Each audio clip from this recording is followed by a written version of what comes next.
Hello, everyone. It's Lydia with the Global Travel Junkie podcast and YouTube channel. And today, I always say this, I always say I'm so excited to introduce you to our next guest, but it's true. I say that because it's so true. And today, you guys, we're going to go to the Galapagos Islands and Patagonia, and we're here with Fernando Diez to take us on that journey through this podcast. And so let's go ahead and welcome Fernando. Hi, Fernando. Hi, Lydia. Thanks for having me. Thanks for being here. I'm so glad we were able to get connected. So tell us a little bit about yourself and Quasar Expeditions. Perfect. Well, I've been working in this industry for about 17 years, but it actually started way before that.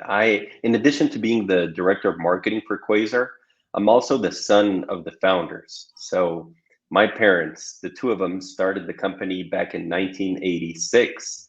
And so, as you can understand, I grew up in these places, mainly in the Galapagos. I'm originally from Ecuador, Oh, I although was wondering. I'm based in Santiago de Chile now. But all my life, basically up until I was around 28 years old when I moved to Chile, I spent it in Ecuador and the Galapagos. And so, as you can understand, growing up in a place like this, even though we always had a choice, and I say we because I'm including my two brothers who also work in the company in different positions, we always had a choice as to what we wanted to do with our lives. But it was like magnetic. And so we all ended up working at Quasar. I'm in the marketing department. My younger brother is in sales, and then my older brother is actually the president of the company. And we really, really enjoy it. There's enormous satisfaction in treating people to adventures that they'll never forget in these wonderful destinations. And that's why, I've been doing this for the past 17 years. This is what I see myself doing moving forward. And I just think everybody, regardless of age, physical abilities, interests, whatever, you just have to go to places like Galapagos and Patagonia. They are life-changing experiences. Yeah, well, not only does it seem like a dream expedition and experience, but that sounds like a dream job to me. It is. We really, really enjoy it. Great. So that's neat that all your brothers decided to do it with you. So I know that it's definitely a family experience. And when you go to the website, and I encourage everybody to do that and go watch the video that they have on there. I know y'all talk about even the guest, even the travelers who experience a Quasar expedition also feel like family, right? That's the way they're treated. So I love that. So let's dive in. I want to give our listeners just a really great opportunity to understand what is Quasar about and why do y'all do all the things that you do? Because I know you go the extra mile, not only for the customers or the clients, but for the planet. Let's talk about Yeah, those kinds of things. perfect. So, as I said, it all started, well, it actually started before 1986, which is when the company was founded. It started in 1969. My mother was, just 16.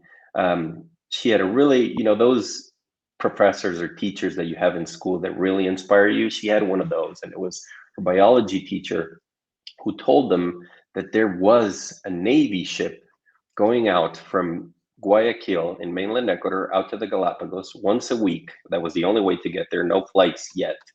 And that you could actually go on the ship, stay there for a week, which is how long it would take them, to provide all the supplies to the few people that were inhabiting the islands. And you could see the Galapagos in an extremely different way to, what you're able to see, how you're able to see them today. And so my mother, with group of friends, went on this adventure. 16, you can imagine my grandparents were not thrilled about this. And a Navy ship, they told us, they would share a bathroom with all the crew, that they had buckets, there in case they got seasick, and it was extremely hot because it was just a very, very uncomfortable ship.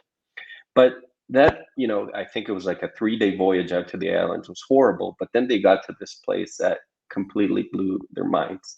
And so back then there were no guides, there were no trails. The Galapagos National Park had recently been established, but they weren't doing much. And so basically the Navy ship, while they did their operation, they took the girls down on the islands and said, here's a bag of oranges, here's some water. We'll be back in about 4 hours to pick you guys up. Just roam freely.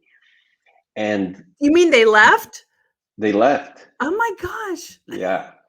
And so there are some photos that you can actually see on the website. My mother, when she got to one of the landing sites, a herd of iguanas just ran up to her, and they were like, she was impressed just by that alone. And what happens was that the iguanas had gotten used to visitors feeding them the oranges. So the oranges actually, what attracted them? And the iguanas were crazy about them, because the only way for them to get fresh water is to, the cactus, the tunas to fall, the prickly pear cactus. When that falls, that's the only way they get fresh water in their system. And so they have to wait for days under these cacti. And all of a sudden, there are these people with oranges. And so that was her first impression. And then they went to these sweet oranges. Yeah, exactly. And then they went to these beaches, and the sea lions were there, and the sea lions were not running away. They were approaching them, and the birds would not move from the trails. Well, sorry, there were no trails from the places where they were to walking. walk. Yeah. And they saw a side of wildlife that they had never seen or experienced in their life. And so that experience changed my mom forever. And she decided then at the age of 16 that she needed to do something with the Galapagos. And so many years later, she met my father, and she took him out to Galapagos. And my father was an entrepreneur by nature, and they went on a very, very uncomfortable large ship. And they said there has to be a better way. There has to be a better way to see the Galapagos. And so Quasar was founded, and we pioneered high-end small ship cruising in the Galapagos. So the first yachts that were comfortable, that had air conditioning, that had good food and a good crew and great guides.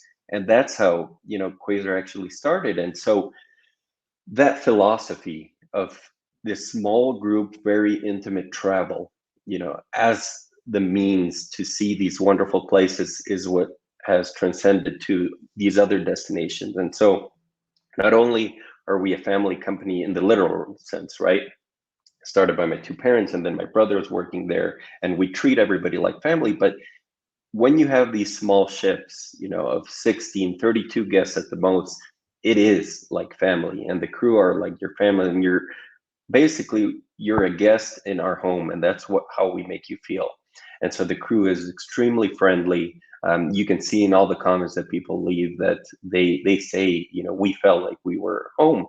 But of course, with all the amenities and the fine service and the high-end accommodations, better than making it home, right? Yeah, you don't need to make your Unless bed. they have a butler.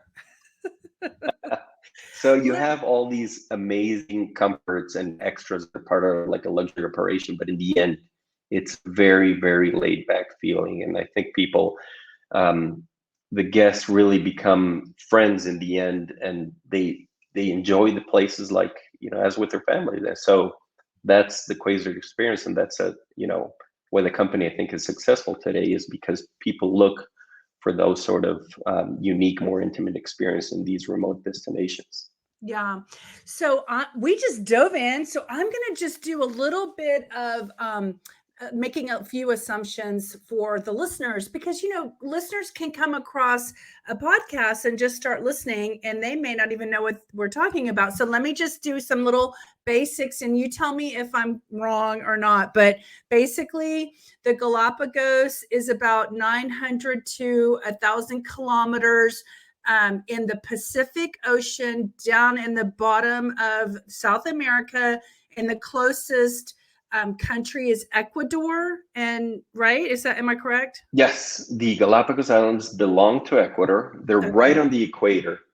So it's like That's what I was actually going to more ask you. toward How the top far of is South the America. equator? Yeah. Yeah, so they're right on the equator. Actually, in some of the crossings, we take people to the bridge to actually see on the GPS the 000 latitude. That's Um, amazing. and so they belong to the country of Ecuador. And I think one of the things that Ecuador has done really, really well, despite the fact that it's a third world country and it has all the problems of, third world countries, the Galapagos National Park and the way Ecuador has preserved the Galapagos is fantastic. And so to get to Galapagos, unfortunately, there are no international flights directly to Galapagos. So you have to fly first to the capital city of Quito in Ecuador or to the coastal city of Guayaquil. Those are the two international airports, Okay. and then take a connecting flight. So for most people, it means arriving at least a day before their cruise starts so that they can take the early flight out to the islands and join the cruise. But most of our guests actually arrive several days earlier because exploring mainland Ecuador also has its amazing benefits. You have the Amazon jungle, you have the Andes highlands, and so there's just a lot to do aside from the Galapagos in Ecuador. And I was in my research, I was seeing that there's like two airports for the Galapagos Islands when you're flying in. And which one are the expeditions closest to? Perfect. So actually, our expeditions start in one and end in the other. Okay. And so we take care of the flights for guests. They don't have to worry about that part. But you normally start on Baltra Island and end in San Cristobal Island, or Okay. vice versa. Okay. And we do that so that we don't have to navigate all the way back, to the same airport and just, spend that day navigating Yeah, just, wasting for time. logistics. Exactly. Yeah. Instead, our itineraries are set up in a way that we start in one and then in the other. Yeah. And do y'all pick up a new tour group on the next one? So y'all Yep, organize it that way. So you've always got somebody you're taking in one direction or the other. exactly. Okay. Exactly. Great. So I had a question. Oh, are the planes from the Ecuador, once you get in the international airport and then you go onto the plane, are these like little puddle jumpers, or how big are the planes that go into the islands? Yeah. So no, if you're familiar with airplane models, normally they're the Airbus, the A319s and Wow. A320s. So Okay. these are for 150 passengers. So there's plenty Those of are big. space. Yeah. Yeah, these Yeah. are they're not obviously the huge planes, but yeah, all the comforts, and they're like the normal planes with turbines. They're not the propeller engines, and so Yeah. like with most domestic flights inside of the United States, it's same planes. This was a question I had, and then we're gonna get deeper into your stuff. But like, I saw on your website there was like a little, like a disability symbol, like for like a wheelchair type symbol. Can people who are, in wheelchairs, like someone who's elderly, can they go on a trip like this, or is it challenging on the boat? So we have had, and we actually have not too many, but a few guests that come, in a wheelchair every year. It is not easy to disembark in many of these places. We had, for example, an Paralympian. His name is Chris Waddell, and but obviously, as an Olympian, he actually did all the trails by himself. But that's normally an exception. I do recommend that if somebody, is in a wheelchair, probably the larger boats are better in that More respect. accommodating. Yeah. Exactly. Okay.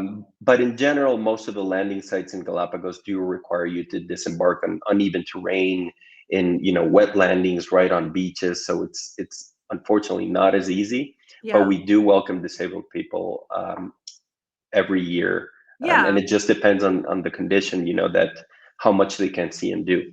Yeah, absolutely. Well, and it may be like a group, a family, and there's maybe one person that they need to consider whether or not they'd be able to go or not. That's the only reason why I asked. So let's go into a little bit deeper. Let's start with the Galapagos. We've talked about the getting on, the boat. What kind of happens when we embark on the boat, and how many days are we on this trip, and where are we sleeping? And is this a day trip? Perfect. So that's a great question. Did I freeze for a bit? Oh, there we go. No, you're Um, here. it's a great question, and it's actually, Lydia, one of the most common mistakes made by first-time Galapagos travelers is Uh-huh. not leaving enough time to actually see the island. So most people, when they think of cruising, maybe a 4-day cruise in the Bahamas, so let's do a 4-day cruise in Galapagos. So there are a few considerations there. First of all, the day you get to Galapagos and you board the ship, and the day you actually disembark and return to the mainland, those days are mainly spent traveling. So, for example, if you do one of the 4-night cruises, essentially it's only 2 days in Galapagos. So, making it all the way down to Ecuador and South America and then to Galapagos just to spend 2 days in the islands, for me, is a terrible, terrible mistake.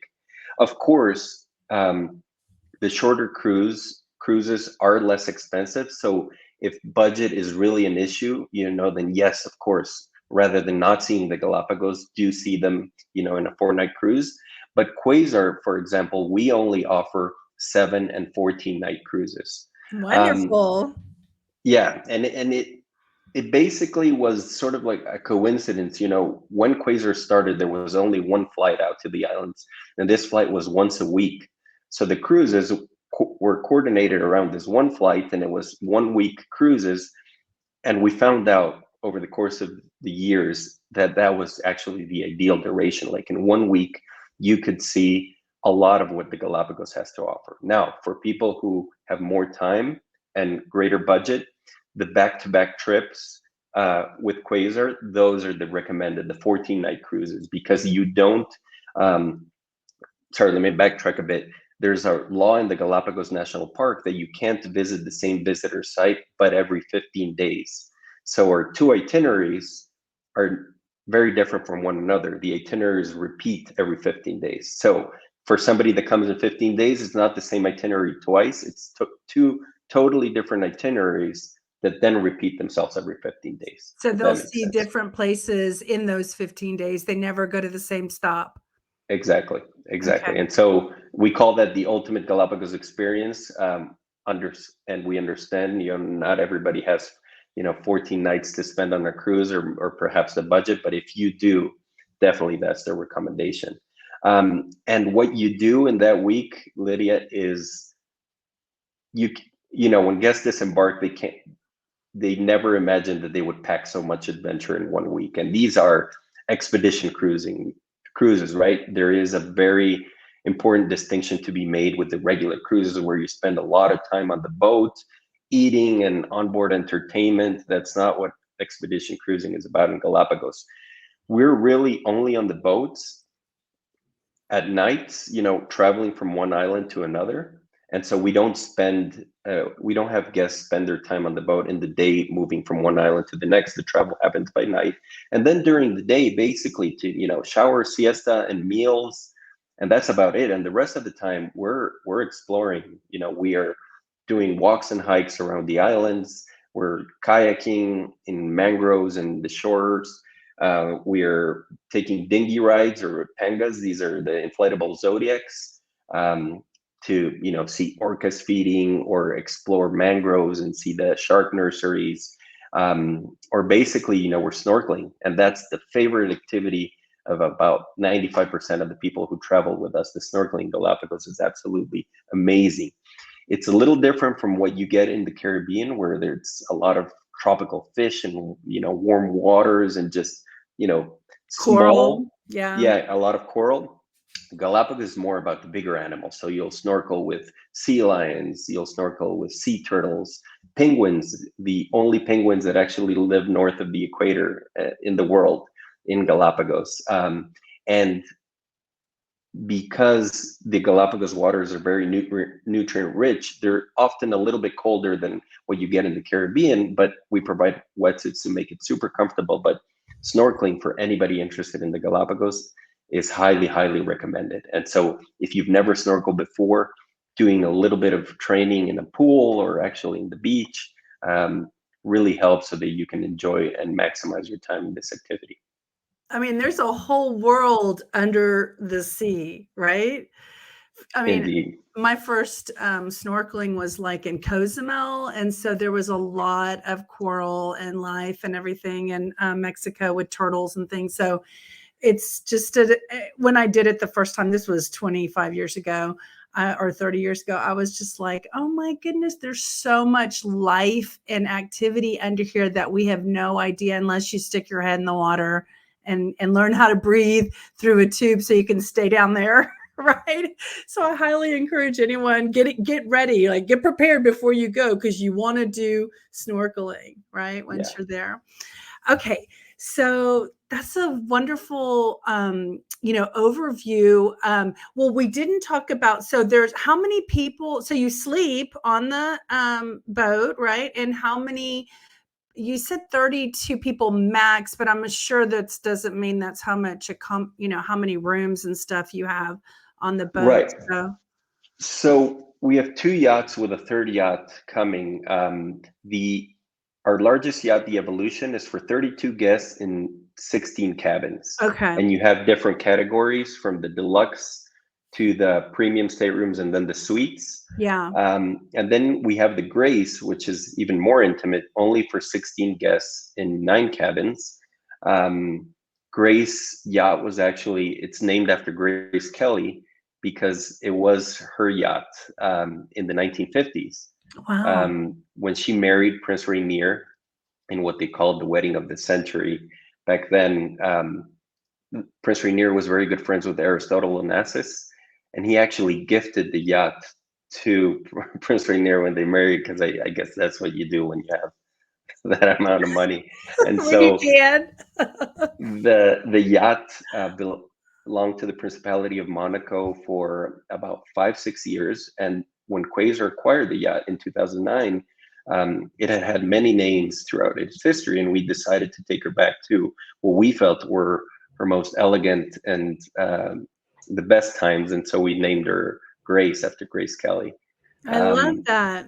And there's a ton of history. The yacht is full of photos of the princes aboard the yacht with the prince. They honeymooned aboard that yacht. That's why it's also a great alternative for honeymooners. We get a lot of honeymooners, booking the Grace Kelly suite for a week-long adventure in the Galapagos.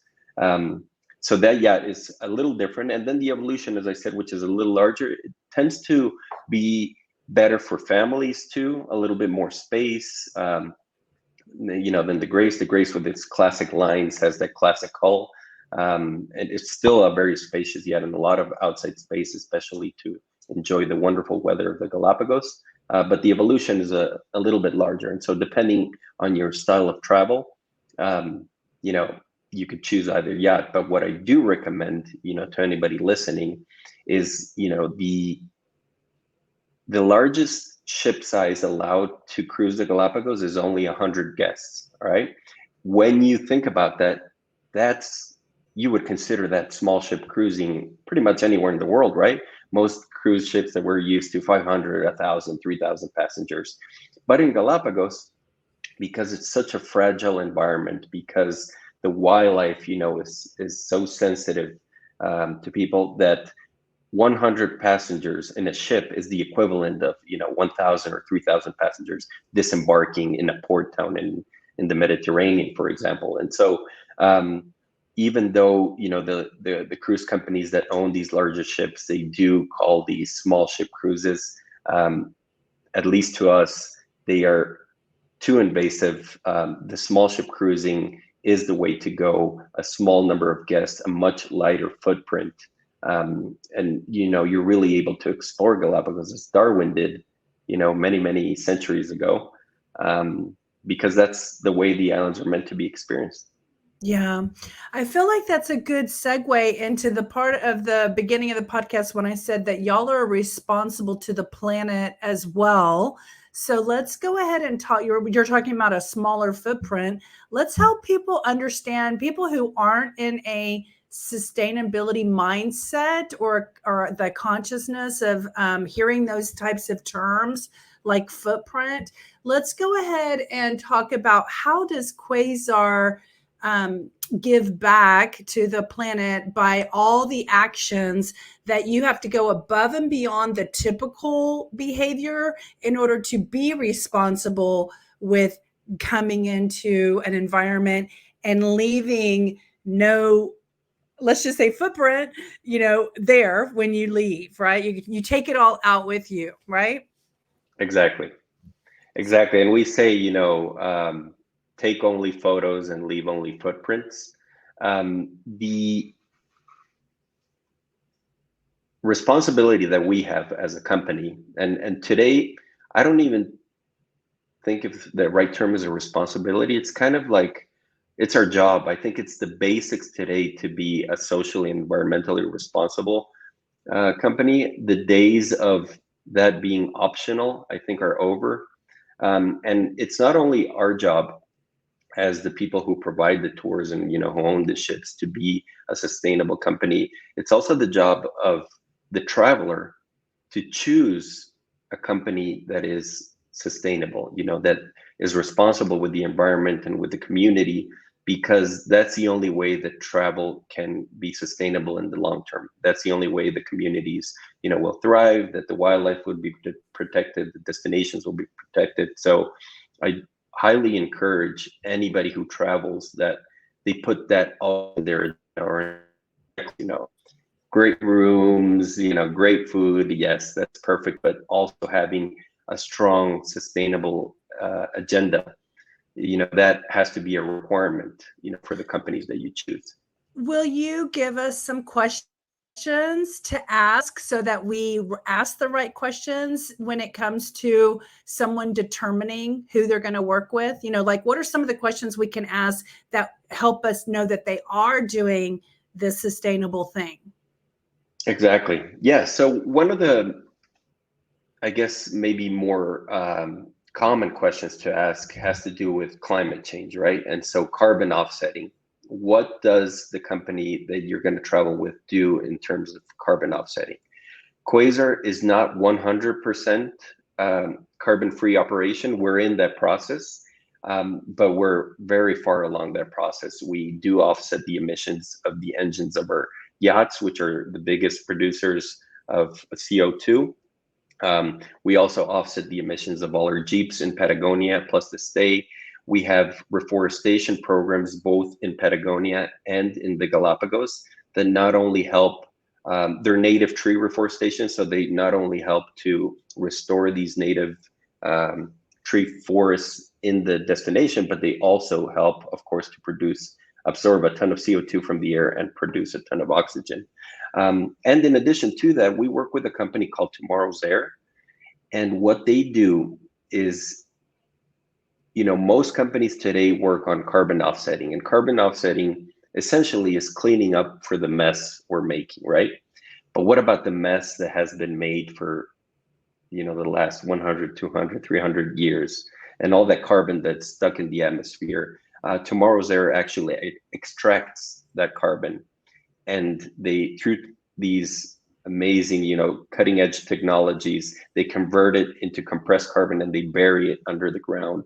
And that is the way to really get rid of it. And so we support that company through the donations that our guests make. And for every dollar that our guests, contribute, Quasar contributes also another dollar. So, for example, when you book a trip with Quasar, there is this, let's call it a sustainability fee, which is only about $50 for the whole trip. That helps to offset the emissions of your flights, of the ships, to help with, a company like Tomorrow's Air. And in addition, Quasar will put another $50, to really help the environment. So you'll match it. Exactly, we match it. So at least on the carbon offsetting or the climate change front, that's what Quasar does. And if every company would take that initiative, the travel, which is a huge contributor exactly to the climate change problem. The transportation and travel are huge, but at the same time, we are also a huge contributors to the preservation of these destinations. And people have, they will not protect what they don't know, so they have to get there, and so they have to take the transportation and the airplanes, and so the emissions. So as long as you're a responsible traveler and you offset your emissions, you're good. And there, websites like the Carbon Fund that you can actually calculate the emissions of your trip. So even if you're traveling to a place that does not offer this, as part of the trip, you can just, plug in your flights, let them know what you will be doing. If you're staying in a hotel, for how many nights, they calculate the emissions, and then you just, pay a small fee to offset your emissions. And people are often surprised by how small the fee is to actually, but when it accumulates, right, that's when we have a problem like we do today.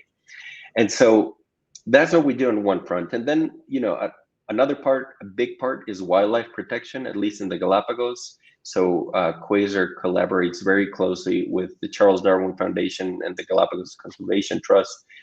We donate cabins every year that are auctioned off, and those funds, help protect these wildlife.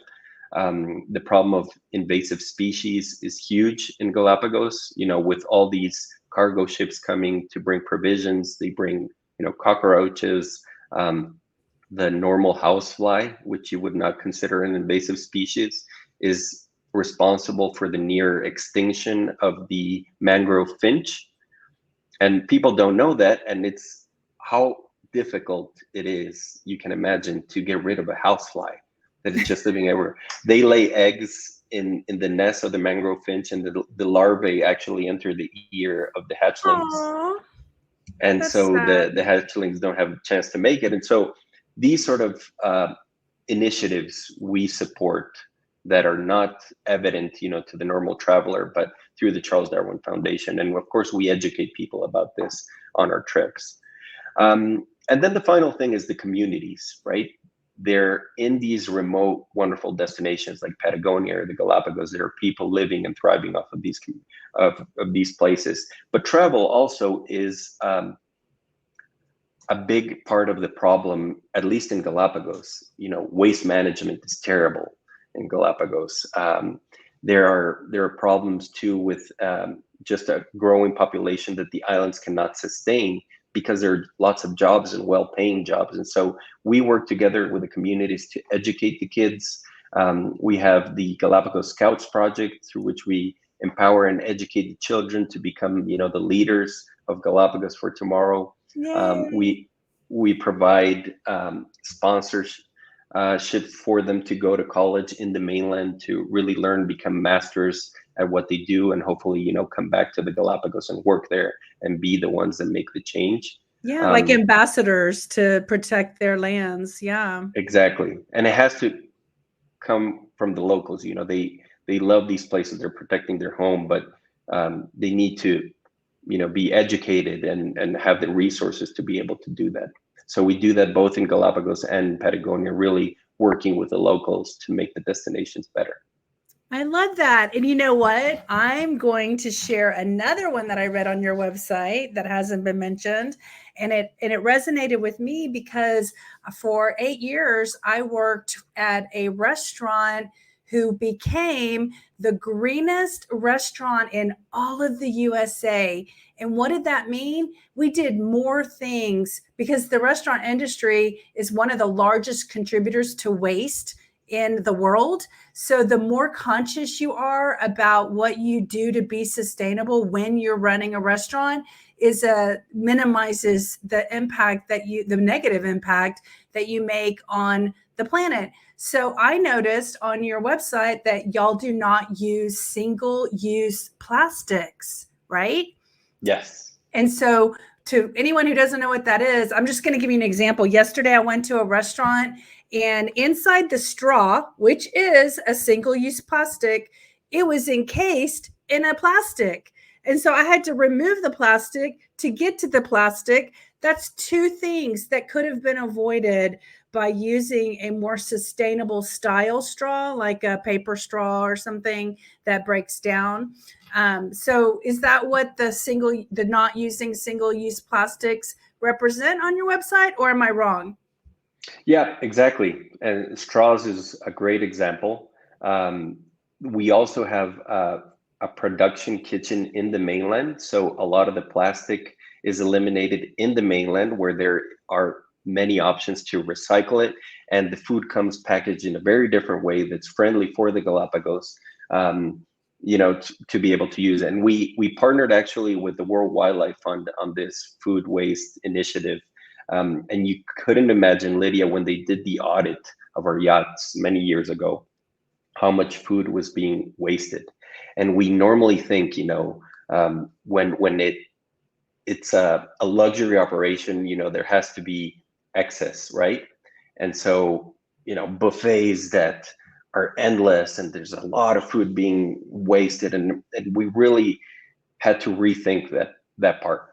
And working with these very, very talented chefs that work with the World Wildlife Fund, we're actually repurposing the food that hasn't been touched for the crew members, so that they don't feel like they're eating leftovers, but repurpose in a way that is absolutely delicious.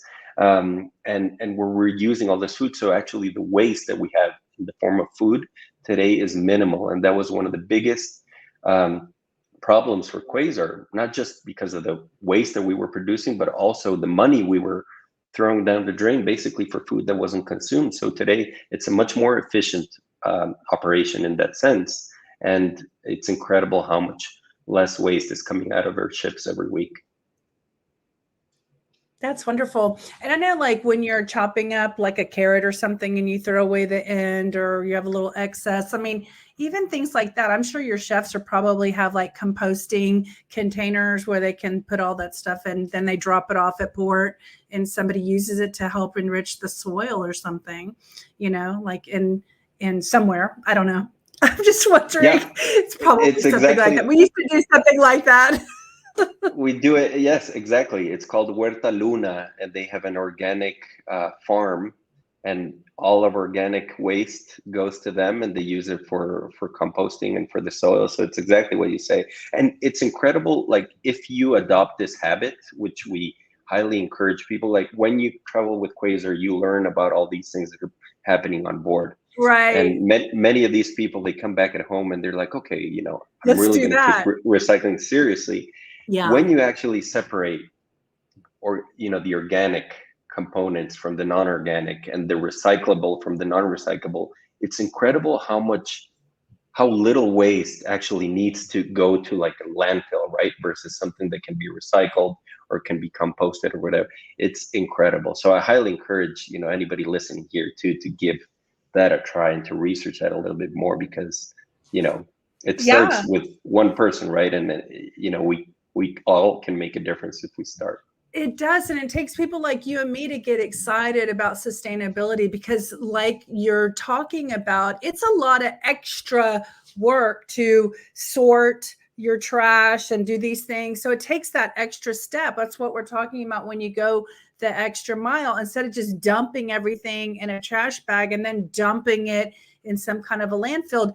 We, at our greenest restaurant in the United States, we diverted 80% of our waste out of the landfills and into other destinations. So it's really exciting. So you're talking my language when you're talking sustainability. I've been doing this for 15 years, so I love this That's amazing. aspect. I love the aspect of Quasar Expeditions focusing on the planet as part of their traveling experience. So thank you for sharing that. So do you think, I know your food, I just want to mention, like, I know the chefs are like top notch and you have really fine dining type meals I saw in the pictures. Am I correct? Yep.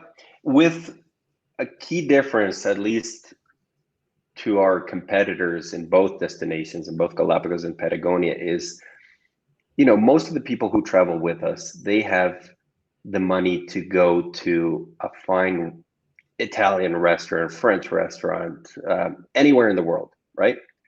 And most of them actually have those great restaurants home. So when you Experiences, come to right? a place like Ecuador and the Galapagos, you don't want to have another version of a filet mignon, right?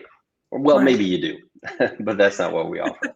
Um, we make it so that part of the journey that people are taking is also in the culinary sense, that they're also taking a journey with the food, that they're trying new stuff, they had never tried before. Ecuador has over 50 varieties of potatoes, just potatoes alone, all colors, sizes, textures. And so, rethinking what a potato is and really understanding what the Andean potato is all about is part of the adventure. Exotic fruits, fruits of all shapes and sizes and textures and tastes that you've never imagined. Fruit juices that are extraordinary, that people have never tried, and then they end up being their favorite. Um, that is what the dining experience with Quasar is all about, and of course, always thoughtfully sourced, and just sustainable in every sense. So working with local food providers, not buying tomatoes from the massive tomato producer in the mainland, but from the organic farm right there in Galapagos. So we're not only helping the community, but these are organic tomatoes that are grown there that help the people there to make this a sort of like a sustainable economy too. And in the end, the taste of these tomatoes that are very far, at least in the looks, from what you see in a supermarket. So they're not perfectly round and red, visually appealing to, what we think of a tomato, but they're ugly looking, but they taste 100 times better. Right. And so Don't judge a book that by is its cover. that's what the culinary experience with Quasar is all about. We want to immerse you in the destination. We want you to really get a taste of what Chilean or Ecuadorian food is all about, and that it's a journey through all the senses. And so Yeah. food is very important to most people, and we try to represent and honor the culture, the traditions, and the country that people are visiting in the food that they eat on our trips. This sounds like a good time to just mention that y'all are very specific about tailoring and customizing the expedition to the traveler and not just a tourist, that you see every guest as the traveler's experience, right? Is there anything about that we should mention before we move on to the guides? I want to talk a little bit about the relationship Yeah. with the guides. Yeah, so in that respect, the difference is immediately visible for guests the moment they pick up the phone and talk to our expedition designers. It's not the regular questions like, okay, what dates and how many people are traveling, but really it's like, Lydia, what do you like to travel? What has been the best adventure you've taken in your life? What are your top few trips and what were the things you really liked? Okay, so you really enjoy horseback riding, for example. Let's get you in on a authentic hacienda experience before Galapagos. Go horseback riding in the Andes, and then we go to Galapagos to enjoy the magic of the islands. And so being able to understand each person, each family, and treat everybody individually so that we create these tailor-made journeys that are life-changing, that they hit on all the perfect spots, right? They're really customized for you, and you're doing the things you enjoy. And we also make sure to take you a little bit out of your comfort zone. We have found over the years that is part of the recipe for life-changing experiences. So people, we often get people who's like, oh, thanks, I'll do all the activities in Galapagos, but I won't do the snorkeling because I'm not comfortable in the water, I'm afraid of snorkeling. And so to those people, we help them. We have special life vests for snorkeling, and we pair them up so that their snorkeling buddy is the naturalist guide so that they feel super comfortable. And by day 2 and day 3, it's their favorite activity. They're off on their own. They return home having experienced something new because we took them out of their comfort zone, and because we gave them this opportunity to see the world in a different way. And so we don't let you just say, no, I don't want to do that. Unless of course there's a very, very Unless you valid demand reason. it. Yeah.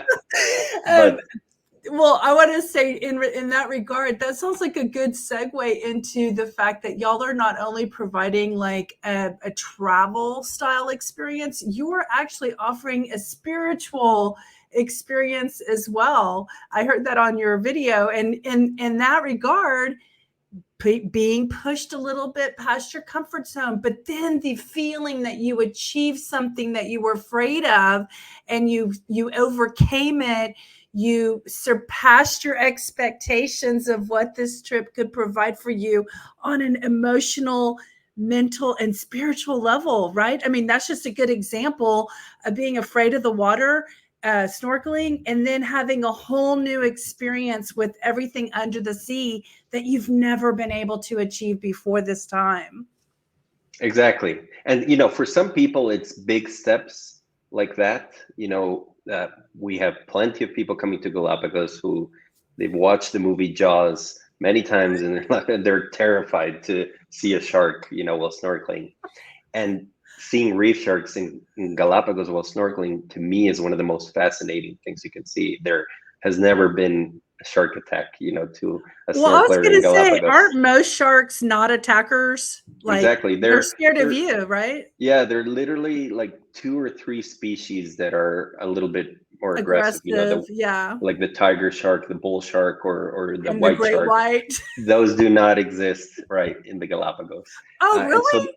yeah, Wow. you only have these smaller sharks that are a lot more docile, and they literally ignore you. And so, seeing a shark and You're snorkeling like, right above it you're trying to get is, to one. Come here, come yeah, back. it's fantastic. And so, overcoming that fear it's one of these transformational moments for most people. That's where the spiritual change happens. But for most people, they don't have that fear of snorkeling or maybe of sharks, but it's these little things, these little transformations, maybe the thing we were talking about being a lot more responsible with, waste. And so that's like, okay, I'm a better person by having taken this trip because I Right. now know how to recycle, or the fact that you engaged with a member of the community, either in the Andes or in Galapagos, and you became, really good friends, and you understood how they live and see their perspective. And often in these rural communities, at least in the Andes, you realize that happiness has nothing to do with money, which is often, in the A Western world, at perception. least, yeah, Yeah. we associate it, right? We need money to be happy. And then you visit these communities where the kids and the adults are extremely, extremely happy. And to our standards, they have nothing. And it's those type of transformations, those little things that you see and do in the expeditions, that in the end, give way for these journeys that really change you on a spiritual level. Well, and the awe, I mean, let's look at the photos behind us. The awe-inspiring, like, this is our planet. This is such a gift for us to be able to see such amazing diversity in ecosystems and in structure and geological formations. And think about how many thousands and thousands of years this has been here, way before we were even here inhabiting this. And it just gives you a new reverence and a new respect for the earth that we actually live on. And we can go see it with one of your tours. Right? Exactly. And things that you maybe saw in biology class, or at some point during your education, actually come to life in these destinations. In Patagonia, for example, right behind one of those peaks that's behind you, they found the largest dinosaur in the world. And the fact that you can actually go to that place and you can see the excavations happening, and you can see, this uplifted ocean floor that's full of fossils and things like that, it just changes your perspective of what, Earth used to look like. And then in Galapagos, uh, the islands are still forming today. Some are 4 million years old, and some are, 4 years old, because the last eruption was just very, very recently. And so, it's really seeing nature at its best at work, and we're nature's guest in these places. You can feel the power of nature, where we're just, tiny visitors there, and they can get rid of us very quickly if they Of wanted to. course, the argument you had with your partner the night before suddenly becomes not important, Oh right? yeah. When you realize how amazing the world really is, and how we're said, like you said, we're just a small little blip on this experience with the planet. That's why we need to be responsible to her. And let's see. No, we've been talking a lot about the Galapagos. I just wanted to mention you do these Patagonia tours as well. Do you want to jump over to Yeah. Patagonia a little bit real quick? I mean, I know I've seen Jeeps, and help us understand. There's a lot. The Galapagos are mostly on foot. Would I assume that correctly? You're mostly hiking in the Yeah, Galapagos, it's the or do walks and you? hikes and the kayaking or the zodiac rides, and of course traveling by boat. But in Patagonia, it's actually quite different. Right. Um, we don't do the expedition cruising there. We do these overland safaris. Okay. Quasar, we're not just a cruising company. We offer the most ideal means to explore the destination. And obviously, these two national parks, Torres del Paine in Chile and Los Glaciares in Argentina, they're inland, right? So you can't explore them on a boat. So the next best alternative is these intimate private or small group expeditions in these Jeep vehicles. They were, built for this type of terrain, and we call them an overland safari because essentially, it's like an African safari where you're going from point A to point B, admiring the wildlife, staying at different places around the national park, and just exploring these parks and the wildlife and the amazing formations like the ones you see behind you every day. And that's what we do in Patagonia, having taken all of the experience that we had with Galapagos. So our Patagonia programs have only been around for 10 years, where Galapagos is close to 40. But all that experience that came from Galapagos into, the quality of the guides, the type of transformational experiences that need to happen, the experience with the food that we talked about, all that, of course, is carried over. And so it's these equally amazing expeditions happening in Patagonia, but of course, a little bit different to accommodate to the setting and the places that we are exploring. But Patagonia, one thing to note is that most people consider it a destination, for very active people, for hikers. And, that couldn't be further from the truth today. Today, Patagonia is for absolutely everyone. If you like photography, you can go on this trip without requiring much physical activity. There are navigations. If you're a hardcore hiker, of course, this is the mecca, to these amazing emblematic hikes all over the national parks. But you can also, maybe do just 1 or 2 days of these more difficult or longer hikes, and then the rest of the day just spend them at leisure enjoying, the properties, navigations, short walks. And so again, Patagonia is absolutely for everyone, and I highly recommend it. It's equally as stunning as the Galapagos Islands with its own attraction, right?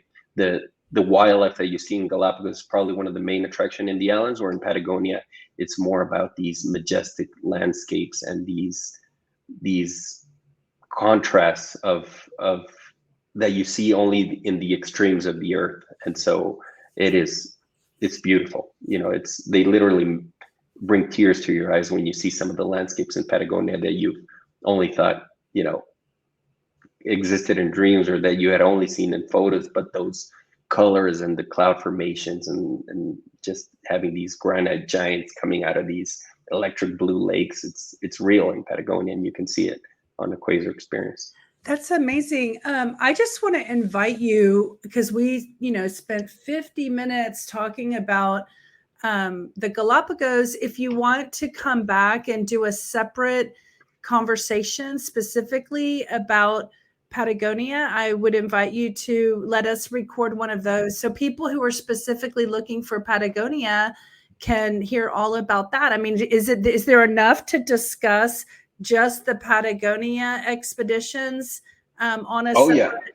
yeah, Okay, I let's can do talk that. for days on both If you destinations. Yeah, and just to that point, Lydia. Yeah, the reason, because Quasar started in the Galapagos, that's where we we focused, of course, more on this conversation on Oh, that. But yeah. yes, I'd be happy to come back and talk all about Patagonia, because Yeah. there's so much to see and do there. It's a fantastic Well, place. the reason is because regarding podcast and YouTube videos, people search for Yeah. specific low destinations. And so if we talk about the Galapagos, and everybody who wants to know about visiting the Galapagos, they'll be researching that. And then I don't want them to miss out on learning about Patagonia, but nobody wants to sit on this podcast for another 20 minutes talking about that. So I want to invite you to come back and re-record. So when we Let's wrap do it. this up, we can decide if you have time right now. We can jump on a separate video. So let's just finish up at the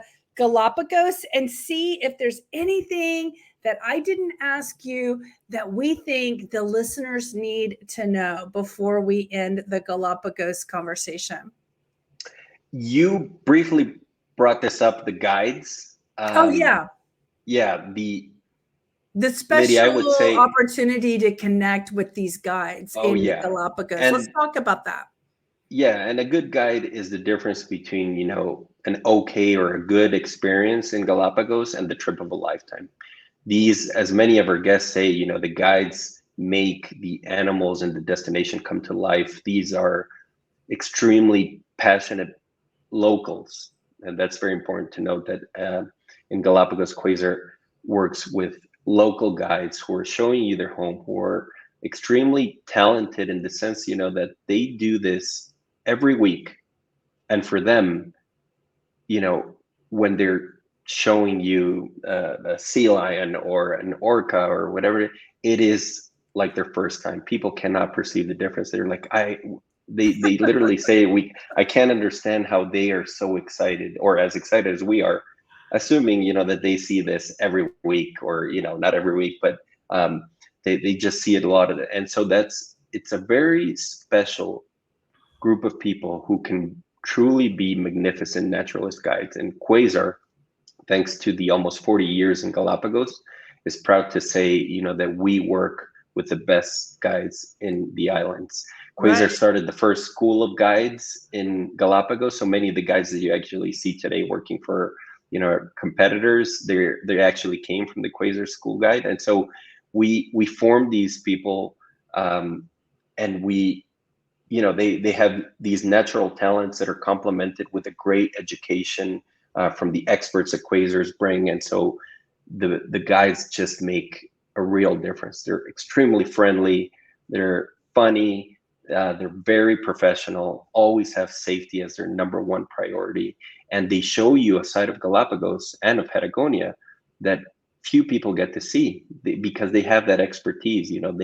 Just one example is, there's a snorkeling in Tagus Cove, and one of our guide knows exactly where the seahorses hang out. And you could be snorkeling in front of the coral and have the seahorse in your face, and you would not see him. These guys camouflage perfectly, and so he knows where they live, and they take you to see a seahorse, which many of us will never see in real life, maybe only in an aquarium. And so it's these little details that happen all the time, every day, in every activity, that stack up for these amazing experiences. And the guides are a huge part of that. Fernando, I believe that we're all connected. We're connected to the plants. We're connected to the animals. As humans, we are all connected by a common energy. And I believe that when you have reverence towards the animals, they know it. And so those seahorses probably know this guide and know that they respect and revere the animals, and so they even probably show up for the guide where maybe they won't show up for another one.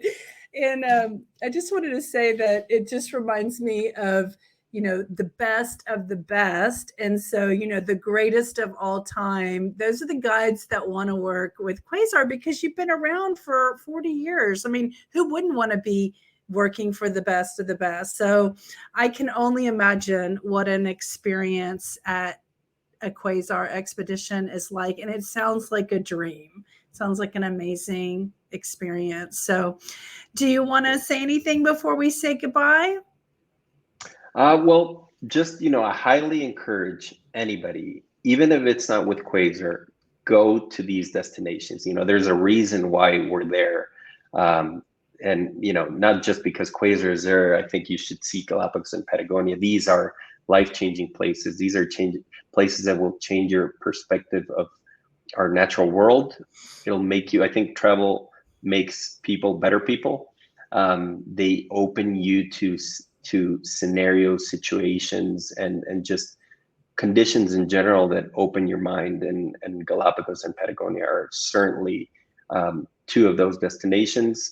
I highly encourage you to make enough time to visit, and I highly encourage you to do the research so that you see these destinations right, because there's nothing that I hate more than when I go to a destination and I see people just doing it all the wrong way.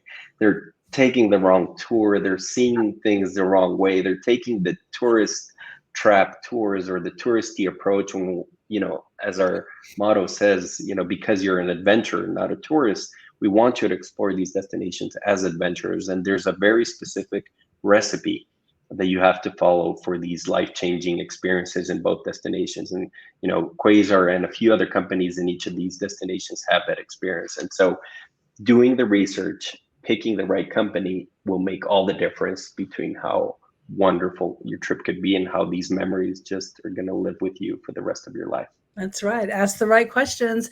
So I know for people to get started, they want to go to quasarex.com. That's QUASAREX.com.